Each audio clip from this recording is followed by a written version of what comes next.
Hi అందరికీ. ఆగండి, గుడ్లు కూరే కాదని వెళ్ళిపోకండి. ఈ గుడ్లు కూర ఏమీ కాదు, రొయ్యలు ఇంకా గుడ్లు రొయ్యలు ఫ్రై చేశాను. ఒకేసారి చేశాను, ఎందుకంటే మా పిల్లలు రొయ్యలు వద్దన్నారు. మాకేమో కూర ఉన్నా సరే పక్కన కొంచెం ఫ్రై ఉంటే బాగుంటుంది అనిపిస్తుంది. అందుకే ఇలా ఫ్రై చేశాను అనమాట ఒకేసారి. అది ఎలా అని చూసేయండి. ముందైతే రొయ్యలు ఇలా క్లీన్ చేసేసుకొని పక్కన ఆయించి పెట్టుకోవాలి. ఇలా ఇలా ఆయించి పెట్టుకుంటే 2 రోజుల వరకు ఫ్రిడ్జ్లో పెట్టుకోకపోయినా ఉంటాయండి. ఇంతకుముందంటే ఇప్పుడంటే అందరింట్లో ఫ్రిడ్జ్లు ఉన్నాయి, కానీ ఇంతకుముందు ఉండేవి కాదు కదా. మా తాత మా చిన్నాన్నలు బోట్లకి వెళ్ళి 10-15 రోజులకు ఒకసారి ఎక్కువగా చేపలు రొయ్యలు అప్పుడు చాలా తెచ్చేవాళ్ళు. నచ్చినన్ను ఉంచుకొని చుట్టుపక్కల వాళ్ళకి పంచిపెట్టగా ఇంకా రొయ్యలు ఇంకా స్క్విడ్ ఫిష్ ఉంటుంది కదా, అవి ఇలాగ పసుపు వేసి ఆయించేసి పెట్టేదనమాట మా నాన్నమ్మ. అవి 2-3 రోజుల వరకు పాడవకుండా ఉండేవి. ఇప్పుడంటే ఫ్రిడ్జ్లో వచ్చాయి కాబట్టి ఈజీ అయిపోయింది. ఇప్పుడు ఇవి ఎలా చేయాలో చూడండి.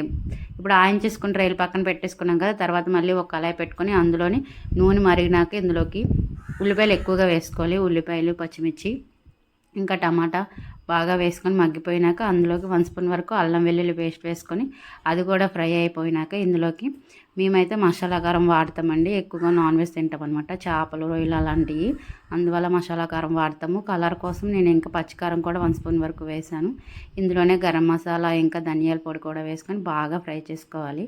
బాగా ఫ్రై చేసుకొని కొంచెం వాటర్ వేసేసుకోవాలి. వాటర్ వేసుకున్నాక ఇందులోకి నేను గుడ్లు ముందుగా ఉడకబెట్టేసి పక్కన పెట్టేసుకున్నానండి.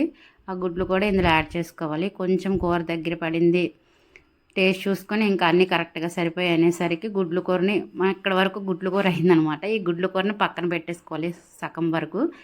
తర్వాత పిల్లలకైతే ఇప్పుడు ఎగ్ కర్రీ రెడీ అయిపోయింది. ఇప్పుడు ఇదే గుడ్లు కూరలని పక్కన ఆయించి పెట్టుకున్నాం కదా, అందులో సగం 75% రొయ్యల్ని నేను ఈ కర్రీలోనే యాడ్ చేశాను.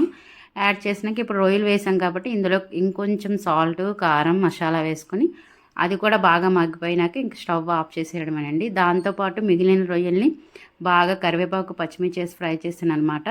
ఈ వీడియో కనుక నచ్చితే లైక్ చేయండి. తర్వాత ఇంకొకసారి నేను ఆ ఫ్రై అనేది ఎలా చేసాను అనేది చూపిస్తాను. సూపర్గా ఉంటుంది. తప్పకుండా లైక్ చేసి నచ్చితే కమెంట్ చేయండి.